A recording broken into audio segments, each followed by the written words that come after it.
Now, I know that the people that watch my content are manly men or manly women. I don't judge. What are you doing? Crying? I never even heard of it. My audience is just built different. However, even for us manly men, there are some stories that get us emotional. The Boeing B-29 Superfortress is just a beautiful thing. Probably one of my favorite planes of the Second World War. It's just a plane that is very easy to love. Not only for how it looks, also for the technology that was inside of this thing at this time, and even the development history. It was one of the largest aircraft of the Second World War, and it was just very far ahead of its time. With a pressurized cabin, and even a very interesting analog computer which would control the firing control system. And I know that this fact has been thrown around every time that anyone is talking about the B-29, but the cost to design and produce this aircraft was around $3 billion in 1940s money, which is around $54 billion in today's money, making the B-29 program the most expensive weapon program of the Second World War. Even more expensive than the development of the atomic bomb, which is just such an insane fact. It was cheaper to create the atomic bomb than this aircraft. Anyway, the B-29 remained in service after the Second World War throughout the 1950s, before being retired in the 1960s. 3,970 were built. So, being such a significant piece of aviation history, and also a very important piece of World War II history, how many do you think that are still remaining till this day? 26. You know how many of those can still fly till this day? Only 2. To be honest, this just feels like some kind of crime. You know what also almost feels like a crime? We were this close of having 3 flying B-29 Superfortresses. So, soon after World War II ended, the Americans started to wonder, what the fuck is happening inside of Russia? So the Americans politely asked their former allies what was going on, and everyone lived happily ever after. Oh. Okay, so one of the first attempts to spy on the Soviets happened in 1946. Now, this was before spy satellites and even before things like the U-2 spy plane. So instead, the Americans used modified B-29 Superfortresses for reconnaissance missions around the edge of the Soviet Union. 19 of these B-29s would be used for these reconnaissance missions. And these missions would be launched from remote bases in Alaska and the Arctic. They would gather information on the Soviets in the form of photo reconnaissance, maps and navigation data, electronic intelligence, weather reconnaissance, and these planes were even equipped to help with detecting nuclear tests. Some of the modifications that were done on the B-29 Superfortresses were things like extra fuel tanks that were installed in the unused bomb bay. They also got other fun things installed on them like camera systems and electronic listening equipment. Because of these modifications, these planes were officially renamed to F-13s and later to RB-29s. Okay, listen, I only added this line to avoid that one smartass that is gonna come in the comments and say, well, you know, in fact, it was not even called a B-29. Shut up. I'm gonna just keep calling it a B-29 throughout this video. If you have any problems with that, you can send me an email at imabigcrybaby@gmail.whogivesaffuck. Thank you. On the 20th of February 1947, one of these modified B-29s took off from Alaska on a routine mission. The Kee Bird would fly to the North Pole, practicing polar navigation and mapping and photographing the Arctic terrain, before returning to Alaska. Now, these missions were top secret, so the flights were conducted under strict radio silence to avoid detection. This particular flight for the Kee Bird would take somewhere between 12 and 20 hours, with the plane having enough fuel to stay in the air for 26 hours. However, the Kee Bird and its crew ran into a string of bad luck. Those 26 hours of fuel were for some reason draining a lot faster than expected. Now, later the crew did discover why the B-29 was so thirsty. So under the tail of the plane there is a small tail skid. This is basically a metal bumper designed to protect the back of the plane during takeoff and landing. Now, normally this thing retracts after takeoff, but in this particular flight it had a malfunction and didn't retract. So instead it was hanging out during the whole flight, creating more drag and forcing the engines to work harder, which drained more fuel than expected. Now at first everything seemed to go normal. The aircraft reached the North Pole, turned around and started its long flight back to Alaska. And that's the point where things for the Kee Bird started to go wrong. The crew got disorientated on the way back. Now again, normally this wouldn't be that big of a problem. However, near the pole, navigation is already very difficult. Compasses don't really work the way that you expect them to, and there are no discernible landmarks. There are no McDonald's around there, no Walmarts, and no bass fishing shops. Very difficult for a typical American to navigate there. So the crew had to rely heavily on celestial navigation to figure out their position. However, because the sun was very low, it was already very difficult for the crew to do that. Even worse, they were now flying into a storm, which reduced visibility even more. Because of the storm, the crew had no reliable way of knowing where they were. All of this took more time and sucked away even more fuel. For hours, the Kee Bird was just wandering around the Arctic, with its crew trying to figure out what the fuck to do. Desperate to find a solution, the crew decided to break radio silence early in the morning. 2 minutes after the first report over the radio, a second report came in that they were now over land but not knowing where. A few hours later, the situation for the Kee Bird got even worse. The crew of the plane reported that they only had 4 minutes left of fuel and that they were gonna attempt a crash landing on the ice. Now, luckily for the 11-man crew, the landing was successful with no injuries sustained. The pilot had successfully managed to bring down the plane in one piece, even though the landing gear, propellers, bomb bay and other systems were a bit fucked. Even more, the crew had enough food and fuel to survive for around 2 weeks if needed. And the US launched a large-scale recovery operation. Multiple aircraft were scrambled from Alaska, including B-29s, B-17s, and several other planes. And luckily for the crew of the Kee Bird, it didn't take long for them to be found, with them sitting on a frozen lake in Greenland. After 3 days, a rescue aircraft managed to land on the frozen lake and pick the crew up. Before leaving, the crew destroyed all classified equipment and documents that were on board. However, the Kee Bird itself was just left where it landed. It was considered too damaged to be repaired in this remote and hard-to-get location. So it just sat there for 50 years. Nobody really gave a fuck about these planes for the longest time because, for one, you couldn't really reach this plane, and two, it was about as valuable as the scrap metal it was made out of. However, that situation in the 1990s had completely changed. The B-29 had become an incredibly rare and valuable aircraft. Not only that, this thing was also not much of a secret anymore, with pictures of the Kee Bird appearing in Classic Air magazine in early 1978, and even the US Air Force had surrendered the claim to this B-29. In short, you want it? Come get it, we don't care. Which sounds like a pretty good deal, but then you remember that it is in one of the most remote and hard to get to places on Earth. This, however, didn't stop two men who thought they would be able to get the B-29 out of there.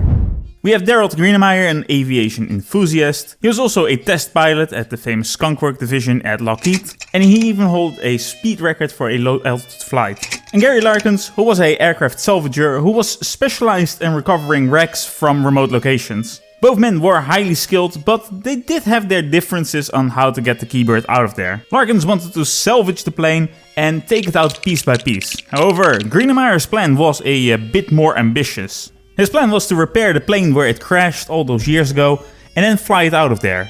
A very ambitious project. A small team was set up to begin assessing what was needed to get the Kee Bird out of there. And the first trip to the Kee Bird was done in 1993 via helicopter. And what they found there was pretty remarkable. Even though the aircraft had been rotting away in the snow and the ice for the last 50 plus years, the B-29 was still in a remarkably good condition. Even more shocking, one of the plane's engines still worked, with one engine briefly starting and showing life after some fuel was pumped in and some small repairs were done. Which is just incredible, and they just don't make them like they used to. Anyway, this complicated things almost immediately, because after the Kee Bird showed signs of life, Darrell Greenemeier was not gonna cut up this plane.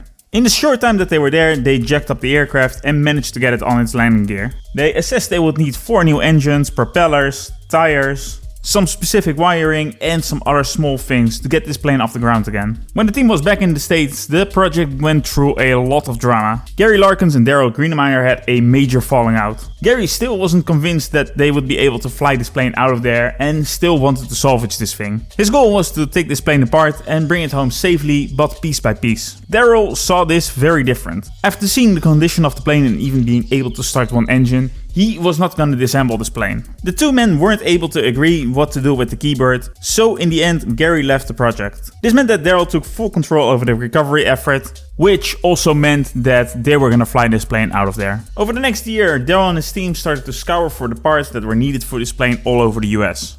They managed to find 4 unused B-29 engines that were sitting in a scrapyard in Los Angeles, which they bought for $10,000 each. The crash landing of the Kee Bird back in 1947 also bent all 16 of the propeller blades, so those also had to be replaced. The team managed to hunt down 15 replacement blades, from an aviation shop in California. To find one that they needed, they literally bought it off a guy that had one hanging in his living room. Other very specific and specialized parts came from all over the US. For example, some special tires were sourced from a contact in the US Air Force. Now, not only were the spare parts a problem, they also needed specialized equipment. For example, they built a portable crane that they could use to swap out the massive engines. But sourcing these parts and making this equipment was just half of the problem. The next problem that they had to figure out was how to transport all of this equipment, all of these spare parts, to the Kee Bird. For that, one of the solutions was an old de Havilland DHC-4 Caribou, which is a rugged cargo plane that was used during the Vietnam War. Now everything had to be moved with this plane. This included things like the engines, the tools, the generators, the supplies, and even a bulldozer. And they had to make sure to take everything that they needed in this plane, because if you forgot something, well, there was basically no way to get it, so you had to make do without it. The next year, in 1984, the team returned to the Kee Bird. They were originally thought that the work would take about a month, which is very optimistic. Look, I'm no aircraft mechanic, but even I know that this time frame was tighter than a nonce.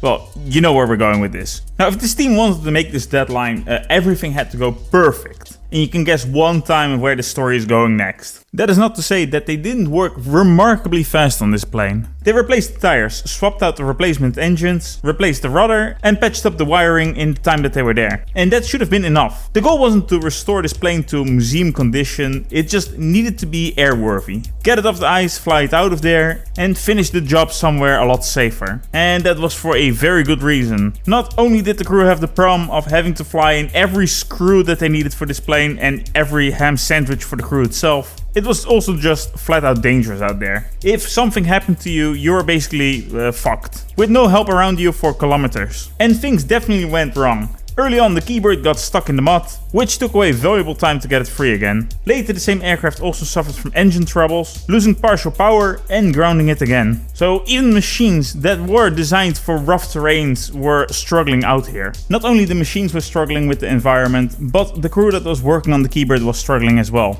Working in this cold and wet climate was an absolute challenge. And that proved with the 1 month deadline being way too short, with the first engines not even arriving to the Kee Bird till 2 weeks after they started. In total, the crew was desperately working on this plane for 2 months straight.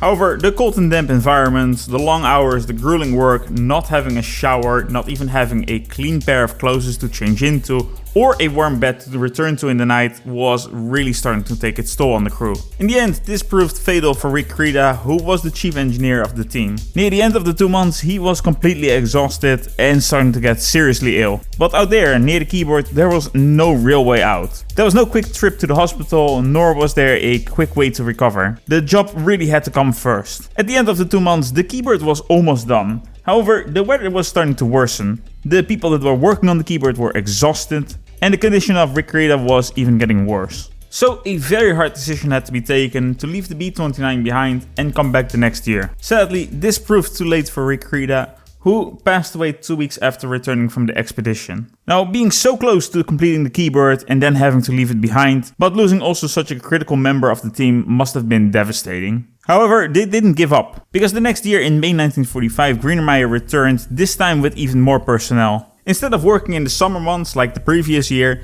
the team would now work in late winter. They hoped that they could use the frozen lake to take off with the B-29. Now, the repairs that still had to be done to the Kee Bird were completed under absolute horrible conditions. And I can completely imagine that under these freezing cold conditions, the crew wanted to finish up the plane as fast as possible, just to get out of there. On the 21st of May 1945, the aircraft was prepared to take off from the frozen lake. They created a crude runway carved out of the snow on top of the ice with their small bulldozer. The engines were successfully started and the plane was ready to take off, with Daryl Greenermeyer himself in the cockpit of the Kee Bird. The plane successfully taxied onto the frozen lake. However, on the runway just before taking off, the jerry-rigged fuel can on B-29 began to leak. As a result, a fire broke out in the back of the plane and quickly spread to the rest of the Kee Bird. The crew desperately tried to put out the fires, but the fire extinguishers were in the back where the fire was. Luckily, the crew that was inside of the Kee Bird escaped unharmed. However, you cannot say the same about the Kee Bird itself. With the fire spreading that fast, the crew couldn't do anything for the Kee Bird. In the end, the only thing that they could really do was grab some chairs and watch how this priceless once-of-a-lifetime opportunity went up into flames. So, what went wrong? There are basically 3 explanations. The The first one is it's just bad luck. This is more or less how the documentary of the Kee Bird frames it. If the fuel leak didn't happen, maybe the Kee Bird would have taken off and we would have had a third B-29 flying in the sky at this moment. The second explanation is Daryl Greenemeier himself. In the book Hunting for Warbirds, there is somebody asking to Daryl if he is nervous to fly the Kee Bird.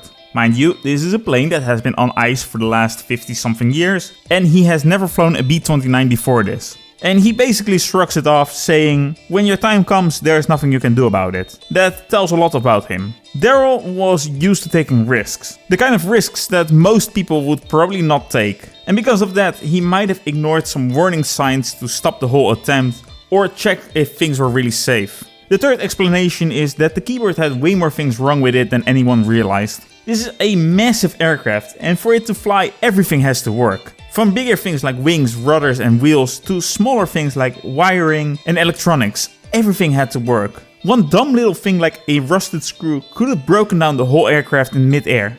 Even if things on the outside looked completely fine, it might have well been that a serious hidden problem was waiting just to show up at the exact worst moment. In my opinion, it's probably a combination of these three things. Bad luck, hidden problems, and Daryl trying to push to get the Kee Bird out of there flying. 9 days later, Gary Larkins came back to the site of the Kee Bird after hearing about its fate. He found the plane burnt out on the ice, with fuel, batteries, oil, and abandoned gear still scattered around it. The worst part of this story is that this guy probably could have saved the Kee Bird in some capacity at one point. True, it might have not been as glamorous as flying a B-29 out of there, but taking it out piece by piece would have been less risky. Now this might have been the last recoverable B-29 in the world, and instead of taking the time it deserved, it ended up in smoke and ruins somewhere in a frozen lake in the Arctic.